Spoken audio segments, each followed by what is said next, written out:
देख ले दीदी बहनी लोगन बहन केहू के पता ठिकान नहीं है हुए कि गीत मांगल हुई कि नहीं।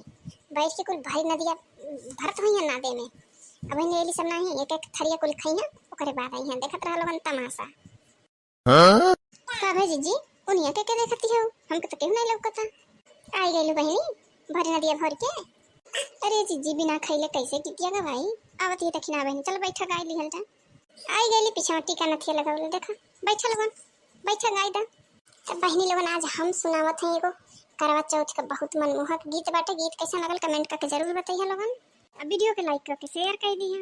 अगर चैनल पर नया होइए तो हमारे चैनल के सब्सक्राइब कर दी है। रिक्वेस्ट बा सबसे कहां से आवेली करवा माई हथवा सिंदूर लिया ले हथवा सिंदूर लिया ले हो।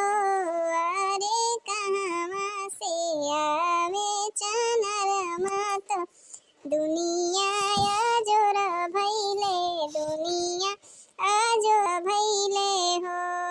अरे कहां से आवे चनर मात दुनिया जोर भइले हो।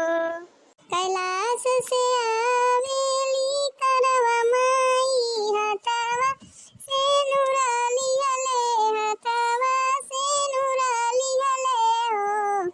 अरे ऊंची गगन से चनर माता दुनिया आजोर भइले दुनिया आजोर भइले हो।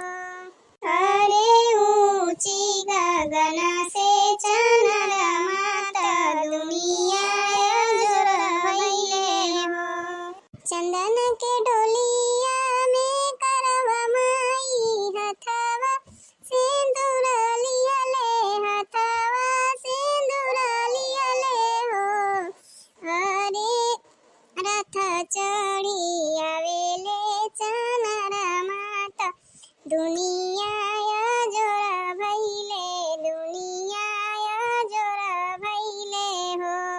अरे रथ चढ़ी आवेले चनर माता दुनिया आजोर भइले हो। कहाँ बैठइबो में करवा माई हथवा सिंदूर लिया ले हथवा सिंदूर लिया ले हो।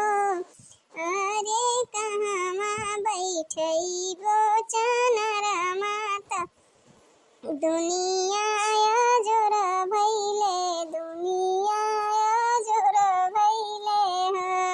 अरे कहाँ बैठइबो चनर माता दुनिया आजोर भइले हो।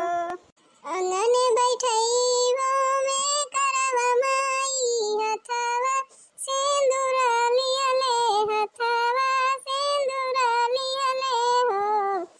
अरे ऊंचे सिंहासन चनर माता दुनिया आजोर भइले दुनिया आजोर भइले हो।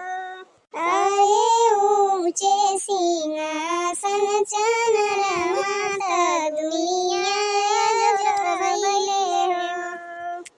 नारियल से पूजबो में करवा माई हथवा सिंदूर लिया ले हथवा सिंदूर लिया ले हो। अरे खाई थाली ले कुसायौरी जलावत चंदा के अर्घ देबो चंदा के अर्घ देबो हो।